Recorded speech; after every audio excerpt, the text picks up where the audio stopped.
Bismillahirrahmanirrahim. Assalamualaikum warahmatullahi wabarakatuh. Kembali lagi di channel Pena Pencari Hikmah. Kali ini kita akan bahas nyawa Khalifah Ali bin Abi Thalib dijadikan mahar oleh Abdurrahman bin Muljam.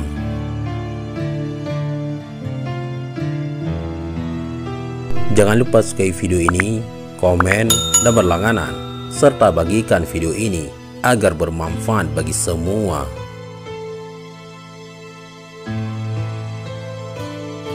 Sekelompok orang-orang Khawarij berkumpul memperbincangkan nasib sanak famili dan teman-teman mereka yang telah mati terbunuh dalam berbagai peperangan. Mereka berpendapat bahwa tanggung jawab atas terjadinya pertumpahan darah selama ini harus dipikul oleh 3 orang: Sayyidina Ali bin Abi Thalib, Muawiyah bin Abi Sufyan, dan Amr bin As. Mereka disebut dengan istilah pemimpin-pemimpin yang sesat. Salah seorang di antara yang sedang berkumpul itu bernama Al-Barak bin Abdullah. Ia bangkit berdiri sambil berkata, "Akulah yang akan membikin beres Muawiyah bin Abi Sufyan." Teriakan Al-Barak diikuti oleh Amr bin Bakar dengan kata-kata, "Aku yang membikin beres Amr bin As." Abdurrahman bin Muljam tak mau ketinggalan. Ia berteriak, "Akulah yang akan membikin beres Ali bin Abi Thalib." 3 orang tersebut kemudian bersepakat untuk melaksanakan pembunuhan dalam satu malam terhadap 3 orang calon korban: Ali bin Abi Thalib radhiyallahu an, Muawiyah bin Abi Sufyan, dan Amr bin As.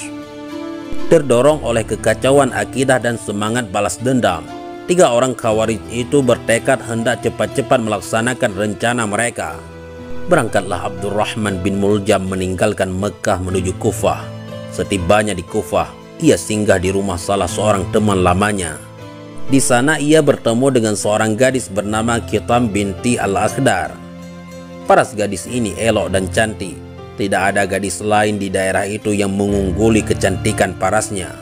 Ayah dan saudara lelaki Kitam adalah orang-orang Khawarij yang mati terbunuh dalam perang Nehrawan.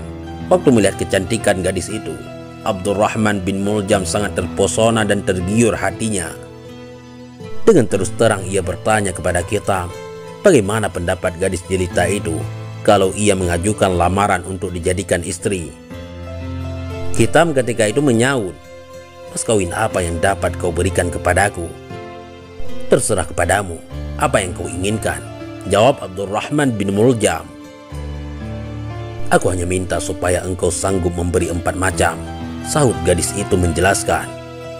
"Uang sebesar 3.000 dirham, seorang budak lelaki dan seorang budak perempuan, dan kesanggupanmu membunuh Sayyidina Ali bin Abi Thalib.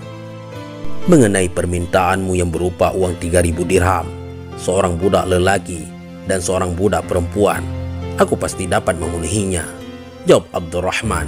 "Tetapi tentang membunuh Ali bin Abi Thalib, bagaimana aku bisa menjamin?" "Engkau harus bisa mengintai kelengahannya," ujar Kitam. "Jika engkau berhasil membunuh ia, aku dan engkau akan bersama-sama merasa lega dan engkau akan dapat hidup di sampingku selama-lamanya." Sahabat Pena Pencari Hikmah, sebenarnya sebelum Abdurrahman bertemu dengan Kitam binti Al-Akhdar, ia sudah mulai bimbang melaksanakan niat membunuh Ali bin Abi Thalib radhiyallahu an, sebab tidaklah mudah bagi dirinya melaksanakan pembunuhan tersebut. Perbuatan itu merupakan tindakan pertualangan yang berbahaya bagi keselamatan jiwanya. Akan tetapi suratan takdir rupanya menghendaki supaya Abdurrahman lebih bertambah berani, hilang keraguannya, dan nekat berbuat dosa yang amat jahat. Tampaknya takdir membiarkan tangan Abdurrahman nyelonong bagaikan anak panah terlepas dari busurnya. Secara kebetulan ia seolah-olah digiring singgah ke rumah teman lamanya dan dipertemukan dengan seorang gadis bernama Kitam. Setelah terjadi pembicaraan tentang mas kawin, akhirnya Abdurrahman memberikan jawaban terakhir. "Permintaanmu tentang pembunuhan Ali bin Abi Thalib akan kupenuhi."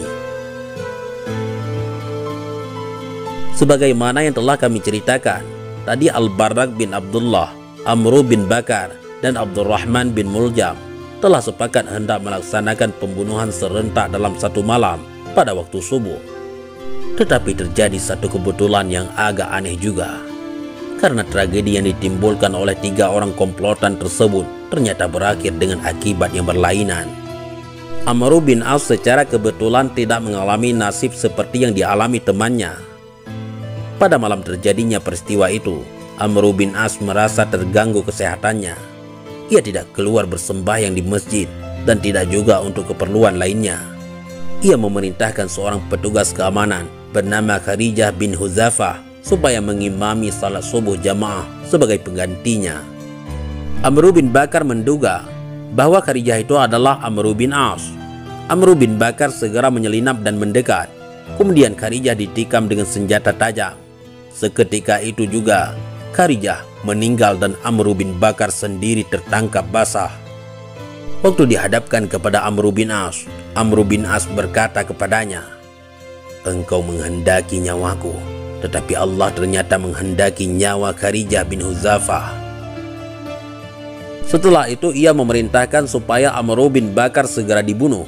Adapun Muawiyah yang menjadi sasaran Al-Barrak bin Abdullah pada saat ia sedang lengah ditikam oleh Al-Barrak. Mujur bagi Muawiyah, ia tidak mati sebab ditikamnya itu hanya mengenai samping pantatnya. Hal itu dimungkinkan karena sejak terbukanya permusuhan antara Ali bin Abi Thalib radhiyallahu an dengan dirinya, Muawiyah selalu mengenakan baju berlapis besi. Al-Barrak tertangkap dan ia dihadapkan kepada Muawiyah. Mengenai peristiwa ini terdapat penulisan sejarah yang agak berlainan. Abu Farad al-Asfahani mengatakan, waktu Al-Barrak dihadapkan kepada Muawiyah, ia berkata, "Aku membawa berita untukmu." Muawiyah bertanya, "Berita apa?" Al-Barrak lalu menceritakan apa yang dilakukan oleh 2 orang temannya. Malam itu katanya, Ali bin Abi Thalib akan mati dibunuh. Biarlah kau tahan dulu. Jika benar ia mati terbunuh, terserahlah apa yang hendak kau lakukan terhadap diriku. Tetapi jika ternyata ia tidak berhasil dibunuh, aku berjanji kepadamu, akulah yang akan membunuhnya. Lantas aku akan kembali lagi kepadamu menyerahkan diri. Selanjutnya, terserah hukuman apa yang akan kau jatuhkan atas diriku. Allahu a'lam bishawab. Mudah-mudahan ini semua bermanfaat. Assalamualaikum warahmatullahi wabarakatuh.